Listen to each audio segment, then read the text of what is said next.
remercier les officiels ou les représentants des officiels, ainsi surtout le représentant de l'université unique, El Ajba, qui a bien voulu faire le déplacement en compagnie de...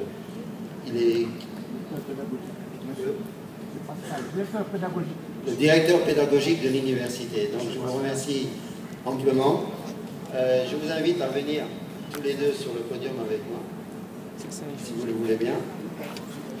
Je voudrais remercier également le directeur du Centre culturel franco-guinéen qui a bien voulu nous accueillir dans cette salle, ainsi que l'ambassade de France qui se bat pour le développement de la francophonie, ainsi que nos partenaires institutionnels. Il y a la société de téléphonie Celcom Guinée et d'autres que je vais citer par la suite. Alors, tout d'abord, je voudrais faire un petit rappel par rapport à ce jeu. Donc, ce jeu, on l'a commencé, c'est la 4e année. Au départ, on avait voulu voir quel était le niveau dans les écoles guinéennes. Et c'était un test qui, au départ, on s'est dit, oulala, ça va être très compliqué parce que le niveau de l'éducation n'est pas si élevé que ça. Eh bien, on a été surpris par le résultat. Et chaque année qui passe, ce résultat est de plus en plus élevé. Et on se rend compte que ce concours participe à l'émancipation, c'est-à-dire qu'il y a un certain complexe par rapport à une langue, il y a un certain complexe par rapport au savoir, et c'est toujours bien d'avoir plus de connaissances, parce qu'on dit toujours que quand on a tout perdu, ce qui nous reste, c'est la culture. Et cette culture-là, personne ne peut opérer notre tête pour enlever la partie du cerveau où se trouve ce qu'on a emmagasiné comme culture. Et cette culture nous aide tous les jours de la vie. Tous les jours on apprend, jusqu'à notre mort on apprend. Vous voyez? Depuis qu'on est petit jusqu'à notre mort, on continue à apprendre. Et ce qui est bien dans tout ça, le micro, il n'y a plus personne qui va écouter.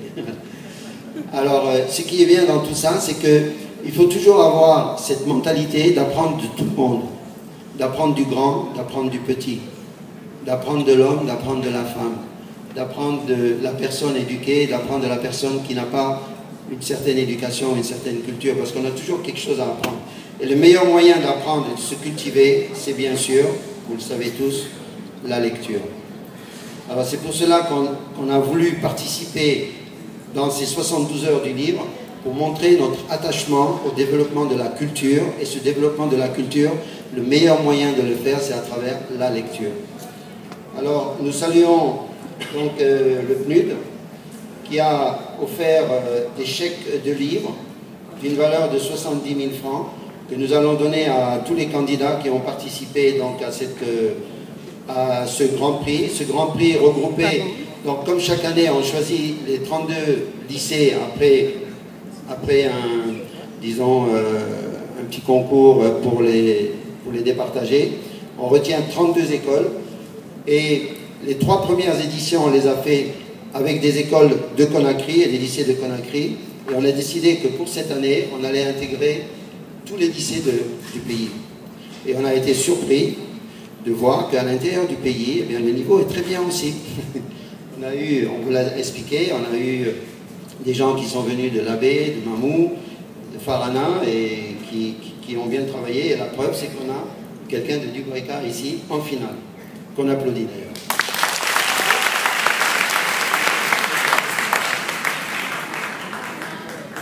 Alors, ce concours s'est déroulé du 11 janvier jusqu'au 25 avril, c'est-à-dire jusqu'à aujourd'hui. Il y a 32 lycées donc qui ont fait la compétition. Et on choisit dans chaque lycée, enfin on demande au lycée de choisir le meilleur élève. Ce meilleur élève vient et à travers donc, une émission comme celle que vous venez de vivre, qui dure 2 heures de temps, il y a une compétition sur la culture générale. Et donc, c'est par élimination directe.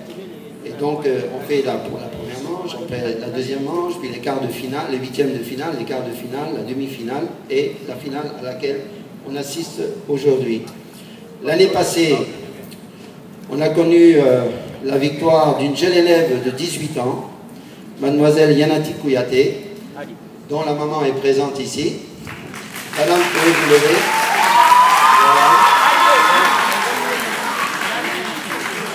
Voilà. Alors, c'est une élève brillante qui était de sciences sociales, qui a été, je crois, 17e de la République.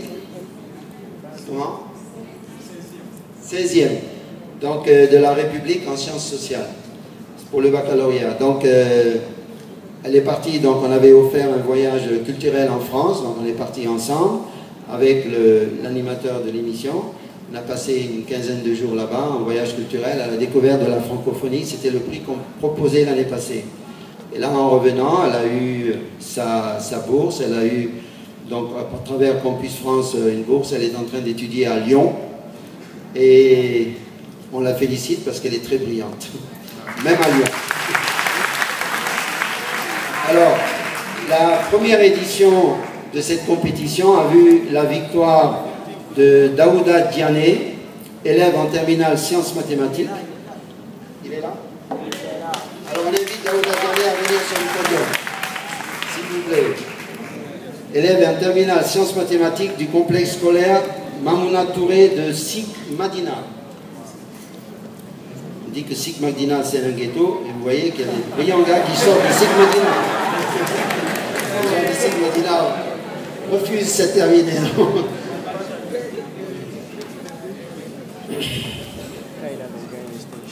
Voilà, je vous demande donc d'applaudir Daouda Diané,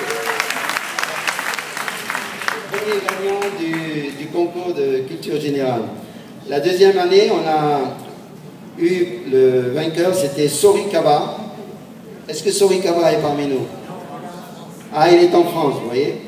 Il est en France, c'était un élève en terminale sciences mathématiques du complexe scolaire Jean Mermoz de Matoto. Et comme je vous l'ai dit, la seule gagnante qu'on a eue, en dehors des sciences mathématiques, c'était la brillante Yanati Kouyaté, qui était en sciences sociales. Et cette année, donc on a les deux candidats, le groupe scolaire Saint-Georges, il y a Sekou Oumar Sampil, terminale sciences mathématiques. Voilà.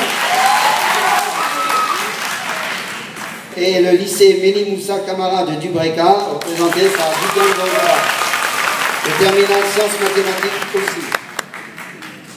Alors, je vais d'abord appeler la personne qui a gagné le 3e prix. C'est l'institution Sainte-Marie de Dixine, mademoiselle Aminata Dieng.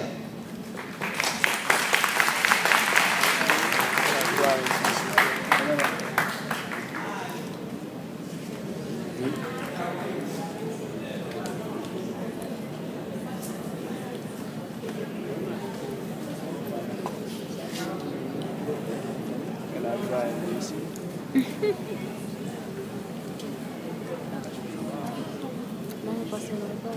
Si, chaque année.